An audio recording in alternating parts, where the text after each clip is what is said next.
Hey guys, welcome back. Thanks for joining me for another video. So this week I want to get into different ways that a narcissist can provoke you to kind of stir the pot and create some drama in your life. Now, if we learned anything from these types of personalities, we know that these types of people just like to gain supply in any way, shape, or form. So they want positive attention, which is their new source of supply, most often, the person that they can get the praise, the admiration from. And then they also want to have an emotional punching bag. So they also want the people that they can manipulate, that they can hurt on some level. And I know that sounds really sick and twisted, but unfortunately, because you're dealing with someone who is so damaged and wounded and insecure, they need that validation. They need to know that they matter by either getting praise from you or getting negative attention from you. So now, once you've learned these kind of methods of kind of poking at you to get a rise out of you, you will stop being so reactive to this person. So the first thing is, someone who's unhealthy is always going to want to annoy you. They're going to just want to pick at you a little bit. And what that means is they're going to say certain things that are going to get under your skin. So remember, this person knows you very, very well. So they know exactly what to say to get a rise out of you. So it might be a phrase, it might be you're too sensitive, it might be why are you so, over emotional, oh look, you can't move on. Whatever it is, you have to really know your audience, and you have to be able to kind of take an inventory of past experiences that you've been in with this person, and what do they typically say that really gets under your skin. And every time you bring it to their attention or you try to fight back, they never will see your side. So if someone says to you, hey, you're just really sensitive, and you get so offended by that and you begin being reactive, which is overly explaining why you are being sensitive or why that's not okay that that person said that, and you begin this kind of back and forth, and the person's just sitting there not giving you what you need, which is validation, or which is, I'm sorry, you're absolutely right, that's probably completely rude or disrespectful. You're never going to get that from that person. Instead, what they do is they just sit there and they let you continue to build all this negative energy inside of you and become so reactive that then they win. And the energy exchange actually happens where now they're getting what they really wanted from you, which is just for you to react to them. So this is where someone is not going to only say something completely hurtful, but they're also going to gaslight you. This is when they're also going to completely invalidate you. So they know all you want is the validation from them, and they're going to purposely not want to give it to you. They're going to really fight with you on this until you become so erratic and over emotional that you almost then prove the toxic person or narcissistic person's point. Like, look, you actually are crazy because you're getting so erratic, you're getting so defensive. Like, why are you getting so angry? And it's because all you're looking for is the validation. All you're looking for is, for the person to say, you're absolutely right.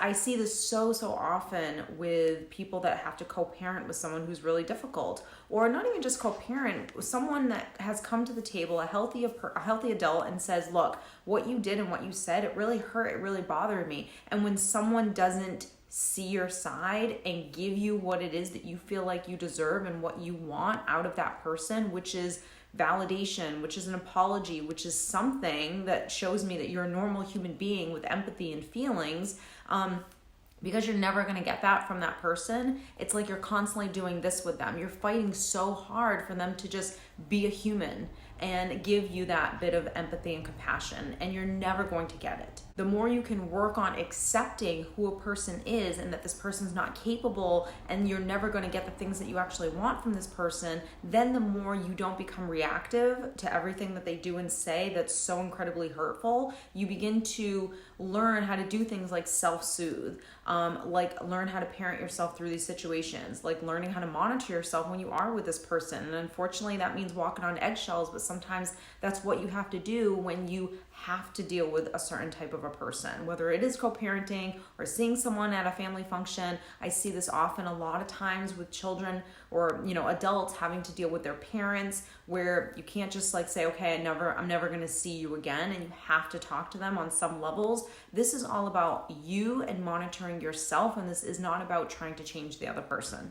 Remember, all these things, whether it's the gaslighting or the invalidating or just quite frankly saying the most hurtful things that anyone could ever say to you, all of these things really have to do with a person not being able to own their own stuff. And what I mean by that is owning their own insecurities, owning, having some kind of accountability for their part in the reason why you're being so sensitive, or the reason why you're upset, or the reason why you're needing validation. Again, you're never going to get that. So the more you can understand the person that you're dealing with and learn who this person really is and become very familiar with what are their tactics that they like to use, every person is going to use a few things really well. And then when they see that this one thing that they've always used on you for a very long period of time isn't working, then you're going to see them try to switch up their game. And again, this is about you being very aware in those environments of like, okay, they went from gaslighting to manipulation,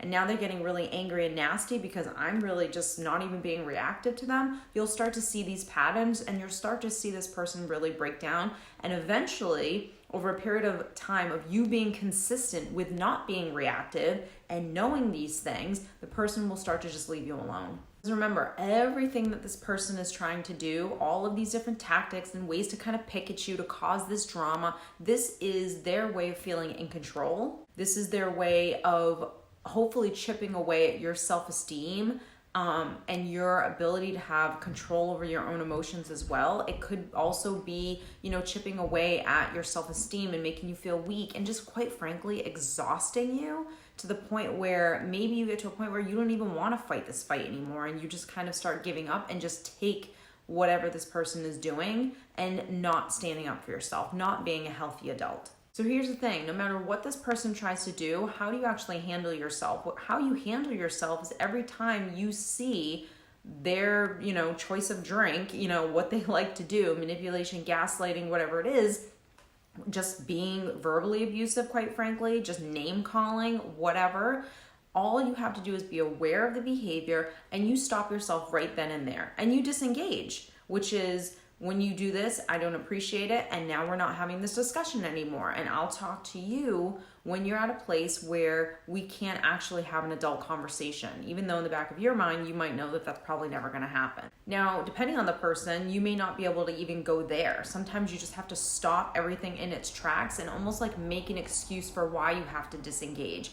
Oh my God, I have to go, FedEx is at the door. Oh my God, someone else is on the other line. I have to call this person back. We can talk about this later. Just any way that you can get out of this interaction so you don't become, erratic, or you don't begin to react to this person, and you kind of cut the abuse right then and there, and you completely leave the environment. Now, after you have recognized a behavior, you leave an environment. If you've been in the situation for years with this person, at some point, this person is going to chip away at your ability to validate yourself, meaning you might begin to actually question your own self. If someone's constantly in your ear, dumping on you, verbally abusing you, especially gaslighting you and manipulating you, then you're going to have self-doubt. That's going to happen. So a big part of stopping this in its tracks and getting out of this environment is, so once you are out of the environment, it is your job to begin feeding yourself and parenting yourself to remind yourself of what really just happened, how you actually feel, and not allowing any more of that abuse to kind of seep into you, so you really begin to question yourself, right? Question whether or not you are too sensitive or you are over emotional. Maybe the problem is you. All of those things that someone who is probably not the healthiest, or maybe a little codependent, or has been in an abusive relationship for too long, begins to do. Now, the next way that someone who's narcissistic will try to kind of poke at you is by really finding like, where are you weak, where are you vulnerable, and really kind of chipping away at that. And one thing for sure is going to be, and this probably is more so when you're dealing with someone that you have to co-parent with, or maybe not, just even a friend, they want to make you jealous. They want to really pick at those vulnerabilities and those insecurities and really twist the knife a little bit more in that kind of area within yourself. So if you are in a relationship with someone and they tend to have this type of behavior, this is where you're going to hear them say, comments that you think are completely inappropriate, maybe talking about another woman or talking about another man. You're going to see, especially if you're not in a relationship with this person, where they're flaunting their new supply in front of you. If you are with this person, they might be a little too flirty with someone else to the point of it making you feel uncomfortable. And then of course, if you try to verbalize like, hey, this is bothering me, you'll immediately get, well, you shouldn't be that insecure. I'm just having a conversation with someone. Or I think you're imagining all of this in your head. That didn't really happen. You're going to start to get these behaviors. And then we go back to point one. So the reason why they do this is because they like this sense of like competition with you. Like they want to make you feel insecure. So they feel like they're in the middle and they have these two options on either side. Again, it just kind of like reinforces and like feeds that really, really fragile ego that is constantly needing validation and praise in order for them to feel good about themselves. Now, again, them doing this is hurting you, which is sick and twisted, but that you're dealing with a completely emotionally immature person, and this is how they learn to cope in the world. Whereas you or I, if we're in a relationship, we don't need that type of validation. And if anything, even if we got it, it would probably make us feel uncomfortable because we're mature enough to know that I don't need every man or every woman in the room to think I'm amazing and to flirt with me and to give me verbal praise or whatever it is. And I also don't need my partner to feel uncomfortable or jealous because I am talking to this other person. That's not going to make me feel like the catch in the room. So you learned how to give yourself that level of self-esteem where you don't do those things. This person has not. And that's where we can't be reactive to behaviors that they're doing like this, because you understand you're actually dealing with a child. This is also where the cheating sometimes comes into play. So when someone starts cheating or has emotional affairs, this is why, because they enjoy two people basically having two separate lives or pitting two people against each other. Now, it could be, I just think the grass is greener, or it could be, I'm so self-involved that I think that I'm worthy to have a relationship with you and have something else on the side. It could be revenge. I feel like you weren't giving me what I needed, so I jumped ship and I deserve to do that. And there might be guilt, but there's not going to be like a real sense of guilt where I'll stop what I'm doing because I'm actually having fun. I get the best of both worlds. So you start to see this type of behavior when someone is trying to provoke you. Now, you may not know about what's going on behind the scenes. You may not know that your partner is jumping ship and cheating, or, you may, and they may make it very, very obvious. I've heard so many stories that still to this day, it like boggles my mind that these people actually exist in the world. But again, I think it's important to understand that the basis of this video is really for you to get not only just these tactics, but understand that these type of people need attention. They need negative attention and they do need positive attention. They really do need both. Now, if you are the ex of someone who you believe is narcissistic or unhealthy or whatever the case may be, number one, no social media. We're not stalking anyone. We're not looking at the new supply. We're not looking at your ex-partner. We're not doing any of that because you're going to see things that are going to hurt you. So what I always tell people is don't do things that you know are going to deliberately cause you pain, even though there's going to be a part of you that like still wants to do it. So you have to fight that urge. Someone has to be the adult inside of you to kind of take charge and say, this isn't right for us. This isn't good for us, and we're not doing it. This is also where I tell people that you have an ego as well, and I'm sure it's hurt and wounded and bruised by whatever it is that this person is doing, but try to use the ego for good, meaning refuse to react and show a person that you're bothered by what it is that they're doing and how they're living their life, their new relationship, whatever the case may be. If you are upset about something, that's your time to parent yourself, to soothe yourself, to talk to a friend, to talk to a therapist, to talk to a coach, whatever, so you can handle the emotional side of something that you're going through. But when you're dealing with someone, the best place to be is at a place where you're indifferent, right? Like whatever you do, whatever you say, I'm not reacting to it. I'm not bothered by it, because you don't want to give the person what it is that they really crave, which is the drama, which is you feeling insecure.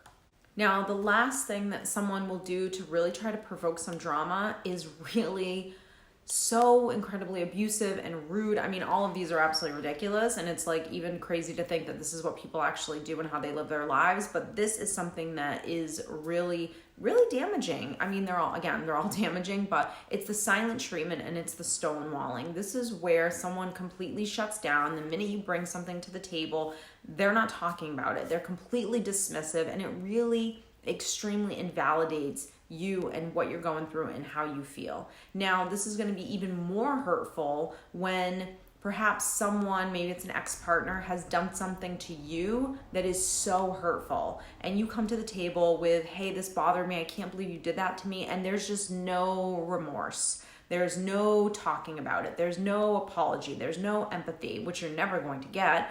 That's really tough to go through. Or you could be with your partner, still be in a relationship, something's bothering you, and they just completely shut down, and they actually don't want to talk for days probably. They really withhold, being communicative with you about this topic because, again, that could be revenge. That could be because they just don't want to own their part and they don't want to hear anything about it, which of course invalidates you and makes you feel awful because this is the person that's supposed to love you and care about you, and they don't want to own anything or even try to work on it. Again, that's something that's really difficult to go through. And if you're in those situations, it's natural to want to be reactive because what someone is doing is so ridiculous and you would never behave like that you almost begin to kind of go crazy. And that's where you become over emotional. And that's when you become too sensitive. And that's when you become crazy and reactive. And you need to be okay with accepting that this person is going to think that you're crazy. This person is going to think that you're over emotional. This person is not going to validate your feelings. That's okay. This person can think whatever they want to think. This is more about you and you not being enmeshed in the drama. And I think when you start to kind of detach a little bit from that and you begin to self-soothe yourself, your energy changes. And that's where this person will just start to leave you alone. So I hope you have enjoyed this video. If you did, I hope it gave you some great tips on how to handle yourself when you are in these environments. If you enjoyed it, please don't forget to give this video a thumbs up and also hit subscribe down below. I also will link all of my coaching information down below, whether it's private sessions, programs that I offer, etc. I wish you all the best, and I'll see you next week.